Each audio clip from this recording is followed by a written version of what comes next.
তারা খুব একটা নিতে পারেনি। একাধিক খেলোয়াড়, প্রায় সব খেলোয়াড়ই উঠে এসছেন উপরে উজবেকিস্তান দলের। দ্বিতীয়ার্ধের খেলা কিন্তু শেষের দিকে গড়িয়ে চলেছে। মিনিট 4-5 নির্ধারিত সময় গোল হয়ে গেল। ইগর সার্গিভ এক্ষেত্রে গোল করলেন। 1-0 গোলে এগিয়ে গেল উজবেকিস্তান। সেই কর্নার থেকেই শেষ পর্যন্ত গোল হলো এবং উজবেকিস্তান তারা লিড নিতে সক্ষম হলো ইগর সার্গিভের হেড থেকে। দারুণ একটি মুহূর্ত, অনেকটা ধরেই ফেলেছিলেন আমরিন্দর সিং, তার গ্রিপ ফসকে কিন্তু বেরিয়ে যায়। দেখুন কিভাবে হয়েছিল গোলটি, দারুণ একটি কর্নার কিক, সেখান থেকে অসাধারণ একটি হেড এবং শেষ পর্যন্ত কিন্তু স্কোর লাইনকে 1-0 করতে সক্ষম হলো উজবেকিস্তান দল।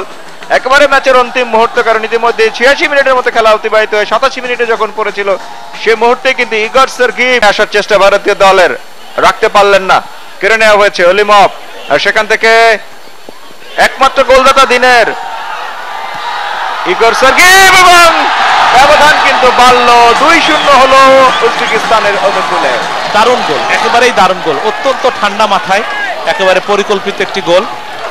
ইগর সার্গিভ তিনি ঠান্ডা মাথায় বলটি দিলেন ওই দলীয় অধিনায়ক ভ্লাদিমির কোজাককে। রিপ্লে আমরা দেখবো এখনই, এবং ভ্লাদিমির কোজাক কিন্তু কোনো রকম তাড়াহুড়া করলেন। রিপ্লে আমরা দেখে নিই।